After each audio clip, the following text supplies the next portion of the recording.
ಇದೆಲ್ಲದರ ನಡುವೆ ಧರ್ಮಾಧಿಕಾರಿ ವೀರೇಂದ್ರ ಹೆಗ್ಗಡೆ ಅವರ ಮೊದಲ ಪ್ರತಿಕ್ರಿಯೆಯನ್ನ ನೀವೀಗ ನೋಡಬಹುದು. ವೀರೇಂದ್ರ ಹೆಗ್ಗಡೆ ಮೊದಲ ಪ್ರತಿಕ್ರಿಯೆಯನ್ನ ಕೊಟ್ಟಿದ್ದಾರೆ. ಅಂದ್ರೆ ಇದೆಲ್ಲ ಗೊಂದಲಗಳಾದಂತ ನಂತರದಲ್ಲಿ ಅವರಿಂದ ನಾವು ದೊಡ್ಡ ಪ್ರತಿಕ್ರಿಯೆಯನ್ನ ನಾವು ಕಾಣಕ್ಕಾಗಿರ್ಲಿಲ್ಲ. ಇಂಗ್ಲಿಷ್ನಲ್ಲಿ ಕೆಲ ಅವರು ಈ ನ್ಯಾಷನಲ್ ಮೀಡಿಯಾಗೆ ಅವರು PTIಗೆ ಕೊಟ್ಟಿದ್ದಂಥದ್ದೊಂದು ಇಂಟರ್ವ್ಯೂ ಹೊರತುಪಡಿಸಿದ್ರೆ ಈಗ ಅವರು ಹೆಚ್ಚಿನ ವಿವರಣೆನ ಇದಕ್ಕೆ ಸಂಬಂಧಪಟ್ಟಂಗೆ ಕೊಟ್ಟಿರಲಿಲ್ಲ. ಈಗ ಅವರು ತುಳು ಭಾಷೆಯಲ್ಲಿ ಒಂದು ಪ್ರತಿಕ್ರಿಯೆಯನ್ನ ಕೊಟ್ಟಿದ್ದಾರೆ ಅನ್ನುವಂಥದ್ದು ಗೊತ್ತಾಗ್ತಾ ಇದೆ. ಇದ್ರ ಬಗ್ಗೆ ನಾನು ಈಗ ಮಾತನಾಡೋದಿಲ್ಲ, ಒಂದೊಂದಾಗಿ ಸತ್ಯಗಳು ಹೊರಗೆ ಬರ್ತಾ ಇದೆ. ಮುಂದೆ ಎಲ್ಲದಕ್ಕೂ ಕೂಡ ಪ್ರತಿಕ್ರಿಯೆಯನ್ನ ಕೊಡ್ತೀನಿ ಅನ್ನುವಂಥ ರೀತಿಯಾಗಿ ಅವರು ಮಾತನಾಡಿದ್ದಾರೆ ಅನ್ನುವಂಥದ್ದು ಗೊತ್ತಾಗ್ತಾ ಇದೆ. ಧರ್ಮಸ್ಥಳದ ಧರ್ಮಾಧಿಕಾರಿ ವೀರೇಂದ್ರ ಹೆಗ್ಗಡೆ ಹಾಗೆ ಅವರ ಕುಟುಂಬದ ವಿರುದ್ಧ ಬಹಳಷ್ಟು ಆರೋಪಗಳನ್ನ ಸಾಲಾಗಿ ಬಹಳಷ್ಟು ಮಂದಿ ಮಾಡ್ತಾ ಇದ್ರು. ಆ ಯಾವ ಸಂದರ್ಭದಲ್ಲೂ ಕೂಡ ಅವರು ಪ್ರತಿಕ್ರಿಯೆ ಕೊಟ್ಟಿರಲಿಲ್ಲ. ಏನ್ ಹೇಳಿದ್ದಾರೆ ಮನಿಕೆ ಅವರು?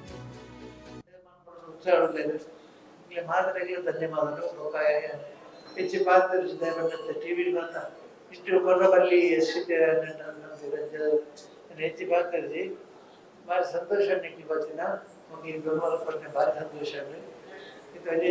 ಸತ್ಯ ಬರೋದು ನಮ್ಮ ದಿಕ್ಕದಿಲ್ಲಕ್ಕಾಗತ್ತೆ ಪೂರ ಸತ್ಯ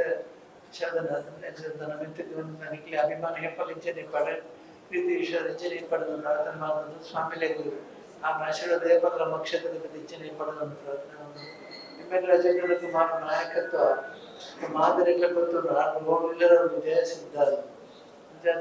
ಆರಿನ ಈ ನೇತೃತ್ವ ಈ ಕಾರ್ಯದ ಜಯ ಅವಳು ಮಾದರಿಗಳ ಜಯ ಅವಳನ್ನು ಮುಂದಿನ ಉಣಸಲ್ಲಿ ಮಾತ್ರ ಪ್ರತ್ಯೇಕ ಅವರು ಬಸ್ತದ ಕೈದ ಪ್ರಯತ್ನ ವ್ಯವಸ್ಥೆ ಮಾಡ್ತಾರೆ. ಮಾತ್ರ ವಿಜಯ ಮಾಡ್ಕೊಂಡು ನಡೆಯಬಹುದು, ಮನಸ್ಸು ಮಾಡ್ಕೊಡುವಂಥದ್ದು ಸೇವೆ ಮಾಡ್ಕೊಂಡು ಉತ್ಸಾಹಗಳಿದೆ. ಇಲ್ಲಿ ಮಾದರಿಗೆ ಧನ್ಯವಾದಗಳು. ಲೋಕಾಯ ಹೆಚ್ಚು ಪಾತ್ರ ಟಿವಿ ಬಂತ ಇಷ್ಟು ಕೊರಬಲ್ಲಿ ಹೆಚ್ಚು ಪಾತ್ರಿ ಭಾರಿ ಸಂತೋಷ ಬರ್ತೀನ ಬೆಂಬಲ ಕೊಟ್ಟೆ, ಭಾರಿ ಸಂತೋಷ. ಪೃಥ್ವಿ ನಮ್ಮ ಪ್ರತಿನಿಧಿ ಇದಕ್ಕೆ ಸಂಬಂಧಪಟ್ಟ ಹಾಗೆ ಮತ್ತಷ್ಟು ಡೀಟೇಲ್ಸ್ ಅನ್ನ ಕೊಡ್ತಾರೆ. ಪೃಥ್ವಿರಾಜ್, ಇಲ್ಲಿ ತನಕನೂ ಕೂಡ ಏನ್ ಬಹಳ ದೊಡ್ಡ ಪ್ರತಿಕ್ರಿಯೆ ಕೊಡೋದು, ಇದಕ್ಕೆ ಸಂಬಂಧಪಟ್ಟ ಹಾಗೆ ಆಗಾಗ ರಿಯಾಕ್ಟ್ ಮಾಡಿರೋದು ಇದು ಯಾವುದು ಕೂಡ ನಾವು ಗಮನಿಸಿಲ್ಲ. ಬಟ್ ಕಳೆದ ಒಂದು 3-4 ದಿನಗಳಿಂದ ಆಗ್ತಾ ಇರುವಂತಹ ಡೆವಲಪ್ಮೆಂಟ್ಸ್ ಏನಿಂದ ಬಹುಶಃ ಈಗ ವೀರೇಂದ್ರ ಹೆಗ್ಗಡೆ ಅವರಿಗೂ ಕೂಡ ಸ್ವಲ್ಪ ನಿರಾಳತೆ ತರುವಂತ ರೀತಿಯಾಗಿದೆ ಅಂತ ಕಾಣಿಸುತ್ತೆ. ಆ ಕಾರಣಕ್ಕಾಗಿನೇ ಅವರು ಇದಕ್ಕಾಗೆ ಕರೆದಂತ ಮಾತುಕತೆಗೇನಲ್ಲ ಅಂತ ಕಾಣಿಸುತ್ತೆ. ಯಾವುದೋ ಒಂದು ವಿಚಾರದಲ್ಲಿ ಈ ವಿಚಾರ ಪ್ರಸ್ತಾಪ ಮಾಡಿ ಮುಂದೆ ನ್ಯಾಯ ಸಿಗುತ್ತೆ, ಇಲ್ಲಿ ತನಕ ಆಗ್ತಾ ಇರುವಂತ ಸಂಗತಿಗಳು ಸಂತೋಷ ತರಿಸಿದೆ ಅನ್ನೋದು ಕೆಲವೊಂದು ವಿಚಾರವನ್ನೆಲ್ಲ ಹೇಳಿದ್ರಲ್ಲ, ಯಾವ ಸಂದರ್ಭದಲ್ಲಿ ಅವ್ರು ಹೇಳಿದ್ದು, ಏನ್ ಕತೆ ಪೃಥ್ವಿ?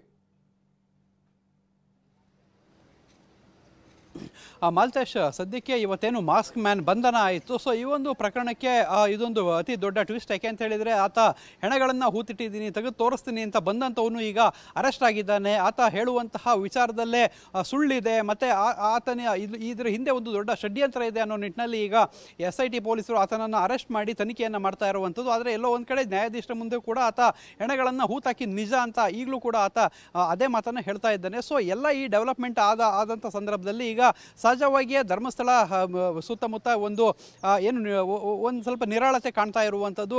ಸೊ ಇವತ್ತು ಕೂಡ ಅಂದರೆ ಧರ್ಮಾಧಿಕಾರಿ ಡಾಕ್ಟರ್ ವೀರೇಂದ್ರ ಹೆಗ್ಗಡೆ ಅವರು ಕೂಡ ಏನು ಆ ಒಂದು ಕೆಲವೊಂದು ಜನರೆಲ್ಲ ಅವ್ರನ್ನ ಭೇಟಿ ಮಾಡಕ್ಕೆ ಬಂದಿದ್ರು. ಆ ಸಂದರ್ಭದಲ್ಲಿ ಆಡಿದಂತಹ ಮಾತುಗಳಿವು. ಅಂದರೆ ಸದ್ಯಕ್ಕೆ ಈ ಬಗ್ಗೆ ಜಾಸ್ತಿ ಏನು ಮಾತಾಡಲ್ಲ, ಆದರೆ ಸತ್ಯ ಈ ರೀತಿ ಒಂದೊಂದಾಗಿ ಹೊರ ಬರ್ತಾ ಇದೆ ಅನ್ನೋ ನಿಟ್ಟಿನಲ್ಲಿ ಅವರು ಮಾತಾಡಿದ್ದಾರೆ. ಇನ್ನೂ ಕೂಡ ಎಲ್ಲ ವಿಚಾರಗಳು ಕೂಡ ಗೊತ್ತಾಗುತ್ತೆ ಅನ್ನೋ ಭರವಸೆಯನ್ನು ಅವರು ಆ ಒಂದು ಮಾತುಕತೆಯಲ್ಲಿ ತುಳುವಿನಲ್ಲಿ ಮಾತಾಡ್ತಾ ಅದೊಂದು ವ್ಯಕ್ತಪಡಿಸಿರುವಂಥದ್ದು. ಸೊ ಇದು ಒಂದು ಕಡೆ. ಆದರೆ ಇನ್ನೊಂದು ಕಡೆ SIT ಈಗ ಇವತ್ತಿನಿಂದ 10 ದಿನಗಳ ಕಾಲ ಈ ಒಂದು ಮಾಸ್ಕ್ ಮ್ಯಾನ್ ಏನು ಚೆನ್ನಯ್ಯ ಅಲಿಯಾಸ್ ಮಾಸ್ಕ್ ಮ್ಯಾನ್ ಏನಿದ್ದಾನೆ ಆತನನ್ನು ಈಗ ವಶಕ್ಕೆ ಪಡೆದಿರುವಂಥದ್ದು. ಇವತ್ತಿನಿಂದ ಚಿನ್ನಯ್ಯರಿಗೆ 10 ದಿನ ಡ್ರಿಲ್ ಮಾಡುತ್ತೆ SIT. ಸೊ ಅಲ್ಲಿ ಸಾಕಷ್ಟು ಸತ್ಯಗಳನ್ನು ಹೊರಕಕ್ಸುತ್ತೆ. ಯಾಕೆ ಅಂತ ಹೇಳಿದರೆ ಈಗಾಗಲೇ ಸಾಕಷ್ಟು ಏನು ಹೆಚ್ಚು ಕಡಿಮೆ 1.5 ತಿಂಗಳಿಂದನೂ ಕೂಡ SIT ಸಂಪರ್ಕದಲ್ಲೇ ಆತ ಇರುವಂಥದ್ದು. ಆಗಿದ್ದು ಬೇರೆ, ಆಗ ಸಾಕ್ಷ್ಯ ದೂರುದಾರನಾಗಿದ್ದ, ಮಾಸ್ಕನ್ನು ಹಾಕ್ಕೊಂಡಿದ್ದ, ಅವನಿಗೆ ಏನು ಎವಿಡೆನ್ಸ್ ಪ್ರೊಟೆಕ್ಷನ್ ಆ್ಯಕ್ಟ್ ಏನಿದೆ, ಸೊ ಎವಿಡೆನ್ಸ್ ಪ್ರೊಟೆಕ್ಷನ್ ಆ್ಯಕ್ಟ್ ಅಡಿಯಲ್ಲಿ ಆತನಿಗೆ ಭದ್ರತೆಯನ್ನು ಕೊಡಲಾಗಿತ್ತು, ಆತನ ಗುರುತನ್ನು ಹೈಡ್ ಮಾಡಲಾಗಿತ್ತು. ಆದರೆ ಈಗ ಆತ ದೂರುದಾರ ಅಲ್ಲ, ಸಾಕ್ಷ್ಯ ದೂರುದಾರ ಅಲ್ಲ, ಆತ ಆರೋಪಿಯಾಗಿರ್ತಾನೆ. ಸೊ ಅದರಿಂದ ಈ ಒಂದು ಎವಿಡೆನ್ಸ್ ಪ್ರೊಟೆಕ್ಷನ್ ಆಕ್ಟ್ ಏನಿದೆ ಅದು ನಿನ್ನೆ ರಾತ್ರಿಯೇ ರದ್ದಾಗಿರುವಂಥದ್ದು. ಸೊ ಯಾವಾಗ ಈತನನ್ನು ಅರೆಸ್ಟ್ ಮಾಡೋಕ್ಕೆ FIR ಮಾಡ್ತಾರೆ ಆಗಲೇ ಅದು ರದ್ದಾಗುತ್ತೆ. ಸೊ ಈಗ ಆತ ಆರೋಪಿಯಾಗಿರುವಂಥದ್ದು, ಆತನನ್ನು ಬಂಧಿಸಿದ್ದಾರೆ. ಸೊ ಆತ ಬಂಧನದಲ್ಲಿದ್ದಾನೆ ಮತ್ತು SIT ಪೊಲೀಸ್ ಕಸ್ಟಡಿಯಲ್ಲಿರುವಂಥದ್ದು. ಇನ್ನು 10 ದಿನಗಳ ಕಾಲ ಆತನಿಗೆ ಪುಂಖಾನುಪುಂಖವಾಗಿ ಕೆಲವೊಂದು ಕ್ವಶನ್ಗಳನ್ನು ಕೇಳ್ತಾರೆ, ತನಿಖೆಯನ್ನು ಮಾಡ್ತಾರೆ. ಸೊ ಪೊಲೀಸ್ ಭಾಷೆಯಲ್ಲಿ ಆತನ ಬಾಯಲ್ಲಿ ಸತ್ಯವನ್ನು ಬಾಯಿ ಬಿಡಿಸ್ತಾರೆ.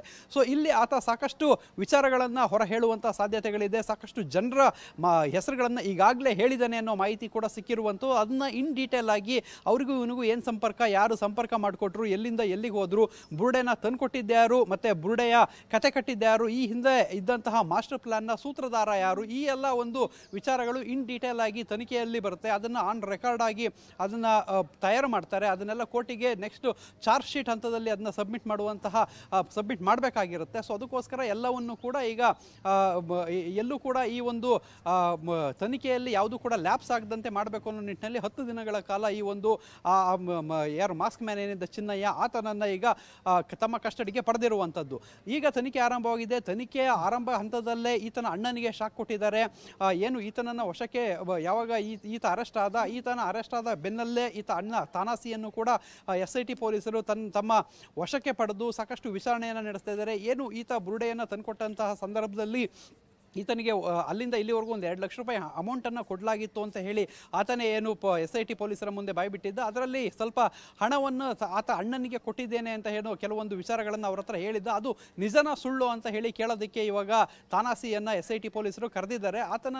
ತಾನಾಸಿಯನ್ನು ಬಂಧಿಸಿಲ್ಲ, ವಶಕ್ಕೆ ಮಾತ್ರ ಪಡೆದಿರುವಂಥದ್ದು. ವಿಚಾರಣೆಯಲ್ಲಿ ಆತ ಸತ್ಯ ಹೇಳಿದರೆ ಮತ್ತು SIT ಪೊಲೀಸರಿಗೆ ಆತ ಹೇಳ್ತಿರುವಂತಹ ವಿಚಾರಗಳು, ಆತ ಕೊಟ್ಟಂತಹ ಮಾಹಿತಿಗಳು ತೃಪ್ತಿದಾಯಕವಾಗಿದ್ದರೆ ಆತನಿಗೆ ಬಿಟ್ಟು ಕಳಿಸ್ತಾರೆ. ಮತ್ತು ಯಾವಾಗಾದರೂ ಅಗತ್ಯ ಬಿದ್ದಂಥ ಸಂದರ್ಭದಲ್ಲಿ ವಿಚಾರಣೆಗೆ ಬರಬೇಕು ಅಂತ ಹೇಳಿ ಕಳಿಸ್ತಾರೆ. ಆದರೆ ಇಲ್ಲಿವರೆಗೂ ಕೂಡ ಆತನನ್ನು ಅರೆಸ್ಟ್ ಮಾಡಿಲ್ಲ, ಕೇವಲ ವಶದಲ್ಲಿ ಇಟ್ಕೊಂಡು ವಿಚಾರಣೆಯನ್ನು ಒಳಪಡಿಸಿರುವಂಥದ್ದು. ಈಗ ಈತ ಮಾತ್ರ ಯಾರು ಚಿನ್ನಯ್ಯ ಅಲಿಯಾಸ್ ಚೆನ್ನ ಏನಿದ್ದಾನೆ ಆತ ಪೊಲೀಸ್ ವಶದಲ್ಲೇ ಇರುವಂಥದ್ದು. ಸೊ ಆತನ ಮೇಲೆ ಸಾಕಷ್ಟು ತನಿಖೆ ಈಗ ಆಗಬೇಕಾಗಿರುತ್ತೆ, ವಿಚಾರಣೆ ಆಗಬೇಕಾಗಿರುತ್ತೆ. ಆತ ಎಲ್ಲಿಂದ ಬುರುಡೆ ತಂದ, ಏನಾದರೂ ಆತನೇ ತಂದಿದ್ದರೆ ಅದನ್ನು ಸ್ಪಾಟ್ ಮಾಜರಿಗೂ ಕೂಡ ಕರ್ಕೊಂಡು ಹೋಗಬೇಕಾಗುತ್ತೆ. ಆತನನ್ನು ಏನು ಇಲ್ಲಿವರೆಗೂ ಕೂಡ ಸಾಕ್ಷಿದಾರನನ್ನಾಗಿ ಅರಣ್ಯಗಳಿಗೆ ಕರ್ಕೊಂಡು ಹೋಗ್ತಿದ್ರು, ಆತ ಹೇಳಿದ ಕಡೆ ಅಗಿತಾ ಇದ್ರು, ಬುರುಡೆಯನ್ನು ಹುಡುಕ್ತಾ ಇದ್ರು, ಸ್ಕೆಲಿಟನ್ ಅಸ್ಥಿಪಂಜರಗಳಿಗೆ ಶೋಧ ನಡೀತಾ ಇತ್ತು. ಆದರೆ ಈಗ ಆತನನ್ನು ಆರೋಪಿಯಾಗಿ ಕರ್ಕೊಂಡು ಹೋಗ್ತಾರೆ. ಸೊ ಬಂಧಿಸಿರೋದ್ರಿಂದ ಆತನನ್ನು ಆರೋಪಿಯಾಗಿ ಅಲ್ಲಿಗೆ ಕರ್ಕೊಂಡೋಗಿ ಸ್ಪಾಟ್ ಮಾಜರನ್ನು ಮಾಡ್ತಾರೆ. ಆಗ ಮಾಡುವಂಥ ಸ್ಥಳ ಪರಿಶೀಲನೆಗೂ ಈಗ ಮಾಡುವಂಥ ಸ್ಥಳ ಪರಿಶೀಲನೆಗೂ ಸಾಕಷ್ಟು ಡಿಫರೆನ್ಸ್ ಇರುತ್ತೆ. ಈಗ ಈತ ಆರೋಪಿಯಾಗಿರುವಂಥದ್ದು, ಅದರಲ್ಲಿ ಸಾಕ್ಷಿದಾರ ಆಗಿದ್ದ.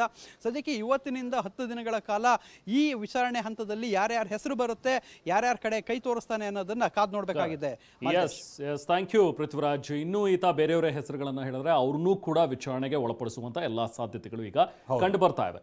ಅಟ್ ದ ಸೇಮ್ ಟೈಮ್ ಈಗ